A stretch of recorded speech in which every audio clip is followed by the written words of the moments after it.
کہ 13 ہیڈنگ ہے اس کوشچن کی جو آگے ہم ڈیفائن کرتے ہیں۔ اگر آپ نے میرے چینل کو سبسکرائب نہیں کیا تو سبسکرائب کر دیں اور بیل آئیکن کو بھی آن کر دیں۔ یہ آپ کی اس کوشچن کے بارے میں کی پوائنٹس ہیں جن کو آپ نے فنگر ٹپس پہ یاد کرنا ہے اور ایک ایک ہیڈنگ کے تھرو ان کو پھر آگے ڈیفائن کرنا ہے۔ اقبال کا تصور فن، فنون لطیفہ سے کیا مراد ہے؟ ماہرین تنقید نے فنون کو دو اقسام میں تقسیم کیا ہے، فنون لطیفہ اور غیر فنون لطیفہ۔ فنون لطیفہ میں شاعری، موسیقی، مصوری، بت تراشی، رقص اور مصوری وغیرہ ہیں۔ انہی میں خطاطی، ڈرامہ نگاری اور ادب کا شمار بھی ہو سکتا ہے۔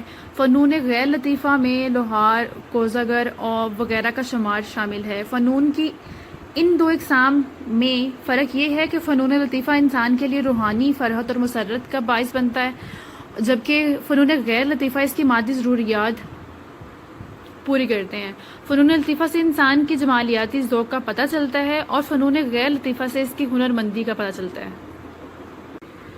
فن سے کیا مراد ہے؟ فن کے لیے انگریزی میں آرٹ کی اصطلاح استعمال کی جاتی ہے جو لاطینی زبان میں آرٹس سے مشتق ہے، جس کے معنی ہنر یا خصوصی مہارت تھے۔ فن کا حسن سے گہرا تعلق ہے، اتنا گہرا کہ بعض نقادوں کے نزدیک فن محض حسن آفرینی کا نام ہے۔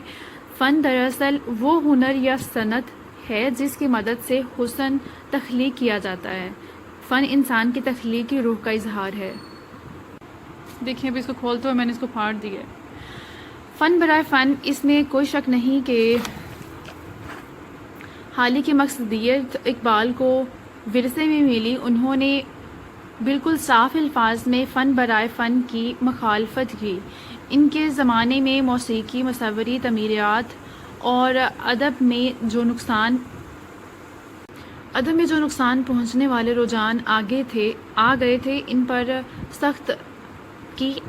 اپنی نظم بندگی نامہ میں انہوں نے ایک آزاد قوم کی موسیقی اور تعمیرات کا موازنہ ایک غلام قوم کی موسیقی اور تعمیرات سے کیا۔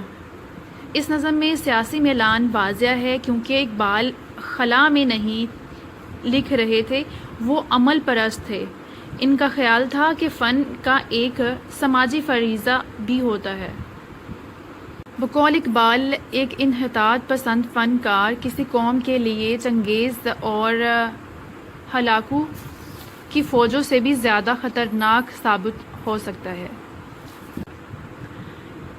بقول اقبال، ایک انحطاط پسند فنکار کسی قوم کے لیے چنگیز اور ہلاکو کی فوجوں سے بھی زیادہ خطرناک ثابت ہو سکتا ہے۔ اقبال نظریہ فن کے بارے میں کہتے ہیں کہ اقبال کا کہنا ہے کہ فن کو بامقصد ہونا چاہیے۔ اقبال کی بامقصد سے مراد یہ ہے کہ وہ زندگی کے اعلیٰ نصب العین کے حصول میں معاون مددگار ہو، اور یہ اس وقت ہو سکتا ہے جب اس کا سوز و ساز قوت کا مظہر، خودی کا محافظ اور زندگی کا نقیب ہو۔ ان کے نزدیک فنون لطیفہ محض دل بہلانے کا مشغلہ نہیں بلکہ زندگی کی تعمیر کا وسیلہ خیال کرتے ہیں۔ الہام کے بارے میں اقبال کا تصور بڑی اہمیت رکھتا ہے۔ ایک مرتبہ ان سے پوچھا تھا کہ جب اشعار کی آمد ہو رہی ہو تو آپ کیا محسوس کرتے ہیں؟ انہوں نے فرمایا کہ شعری تجربے کے دوران میں نے اکثر اسے غور و فکر کے ذریعے سمجھنے اور گرفت میں لینے کی کوشش کی ہے، لیکن جیسے ہی میں اپنی کیفیت کا تجزیہ شروع کرتا ہوں، وہ روحانی اور الہام کا سلسلہ منقطع ہو جاتا ہے۔ ڈاکٹر محمد دین تاثیر اقبال یہ کہتے ہیں کہ جب ان پہ اشعار کی آمد ہو رہی ہوتی ہے، وہ ایک روحانی اور الہام کا ہی سلسلہ ہوتا ہے، اور جیسے ہی وہ اس کو سمجھنے کی، غور و فکر کرنے کی یا اس لمحے کو گرفت میں لینے کی کوشش کرتے ہیں تو وہ کیفیت کیا ہے، وہ ختم ہو جاتی ہے ان سے، یا وہ الہام کا جو سلسلہ ہوتا ہے وہ منقطع ہو جاتا ہے، کٹ جاتا ہے یا ٹوٹ جاتا ہے۔ فن اور عشق. اقبال کے فلسفے میں عشق کو بھی ایک نمایاں مقام حاصل ہے. اقبال کے نزدیک فن کا محرک جذبہ عشق ہے. ان کے خیال میں کوئی فن خلوص، سوز و گداز اور خونی جگر کے بغیر مکمل نہیں ہو سکتا. فنکار کی ایک بڑی خصوصیت اس کا خلوص ہے، جو عقلی بھی ہو سکتا ہے اور جذباتی بھی.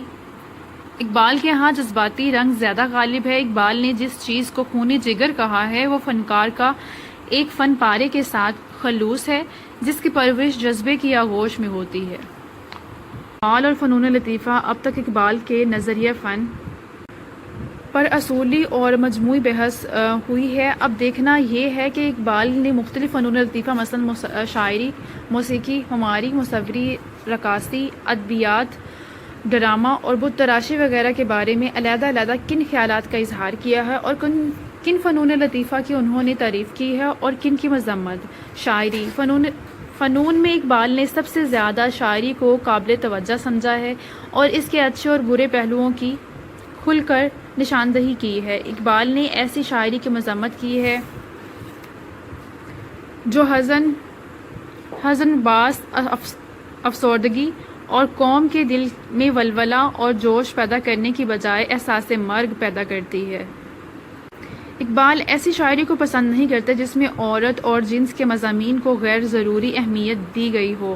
اس قسم کی شاعری میں حقیقت سے زیادہ افسانہ اور سچائی سے زیادہ جھوٹ پر فن کی بنیاد رکھی جاتی ہے. اقبال ایسی شاعری کے قائل ہیں جس کی بنیاد تو حکمت، فلسفہ، اخلاق پر قائم ہو، یا وہ پرجوش، ولولہ انگیز اور ہنگامہ انگیز ہو. بقول اقبال، شاعری زندگی اور شخصیت کی تباہ ہوتی ہے.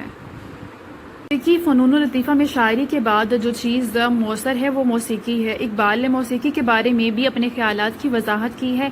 یہ معیار انہوں نے شاعری کے لیے مقرر کر رکھا ہے. اس پر اقبال موسیقی کو بھی پرکھتے ہیں. شاعری کی طرح موسیقی بھی چونکہ زوال کے دور کی پیداوار ہے، اس لیے وہ رنج و غم کے جذبات ابھارتی ہے اور عیش و عشرت کے نغمے سنا کر غافل کرتی ہے اور قوم کو پستی کے غاروں میں دھکیلتی ہے. وہ زندگی کی بجائے موت کے پیغامبر ہے کہ موت کا پیغام دینے والی ہے. اقبال ایسی موسیقی کو پسند کرتے ہیں جو قوم کو ترقی کی طرف لے جائے، جیسے سننے کے بعد انسان کے اقدار، جوش و جذبہ پیدا ہو، کہ انسان کے اندر جو ہے وہ جوش و جذبہ پیدا ہو. ایسی موسیقی کو وہ پسند کرتے ہیں اور اس کا کام ایسی طرح پیدا کرنا ہے جس سے نہ صرف انسان متاثر ہو بلکہ جو ستاروں کے وجود کو بھی پگھلا دے. مصوری اور بت تراشی. رقص. شاعری، موسیقی اور مصوری کی طرح رقص بھی فنون لطیفہ میں شامل ہے. رقص بھی موسیقی کی طرح ایک فطری چیز ہے، لیکن یورپ نے اس فنون لطیفہ کو جنسی جذبات بھڑکانے کا ایک آلہ سمجھ لیا. اس لیے اقبال نے اس کی مخالفت کی. اقبال بدن کے رقص کی نہیں، اقبال جو ہے وہ جسم کے رقص کے نہیں بلکہ روح کے رقص کے قائل ہیں، اور وہ اہل یورپ کی اسی طرح مذمت کرتے ہیں کہ انہوں نے اسے جنسی تسکین کا سامان سمجھ لیا ہے. فن تعمیر کو بھی کچھ لوگوں نے فنون لطیفہ میں شمار کیا ہے. اقبال کا شمار بھی انہی لوگوں میں ہوتا ہے. مسلمان کو چونکہ مذہباً تصویر کشی اور بت تراشی سے منع کیا گیا ہے، اس لیے انہوں نے اپنی تخلیقی صلاحیتوں کا اظہار دوسرے فنون کی شکل میں بڑی خوبی سے کیا ہے. فن تعمیر ان میں سر فہرست ہے. مسلمانوں نے اعلیٰ پائے کی تعمیر بنائے جو ان کی مسلمانوں نے اعلیٰ پائے کی تعمیر کی عمارتیں بنائیں جو ان کی خوش ذوقی کی دلیل ہے. مثلاً مسجد کرتبہ، مسجد قوت الاسلام، مسجد عمر اور تاج محل وغیرہ شہرت کی مالک ہیں. اقبال فن میں جس چیز کو سب سے زیادہ پسند کرتے ہیں وہ جلال و جمال کا امتزاج تھا، اور فن تعمیر یہ چیز سب سے زیادہ نمایاں تھی. اور خصوصاً مسلمانوں کے فن تعمیر میں اسی وجہ سے اقبال نے مندرجہ ذیل بالا عمارتوں کی اپنی شاعری میں تعریف کی ہے۔ ڈرامہ، ادبیات اور دوسرے فنون لطیفہ، شاعری، موسیقی اور فن تعمیر کے علاوہ مسلمانوں نے فن خطاطی، فن خطابت اور ادبیات میں بھی دلچسپی لی، لیکن ڈرامے کی طرف زیادہ توجہ نہیں کی۔ مصوری اور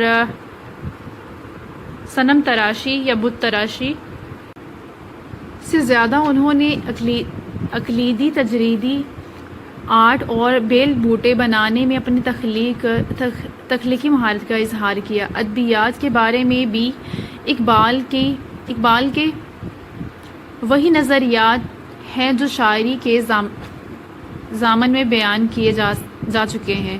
البتہ ڈرامے کے بارے میں اقبال کی اپنی منفرد رائے ہے۔ اقبال ہر ایسے فن کے مخالف ہیں جو انسانی خودی کی نفی کرتا ہو۔ اقبال نے ڈرامہ یا فن تمثیل کی اسی لیے مخالفت کی ہے کہ وہ انسانی خودی کی نفی کرتا ہے۔ فنون لطیفہ کے بارے میں اقبال کے خیالات اسلامی تعلیمات کی حدود سے باہر نہیں جاتے۔ اسلام اچھی شاعری کا مخالف نہیں، اسی طرح وہ اچھے نتائج پیدا کرنے والی موسیقی پر بھی کوئی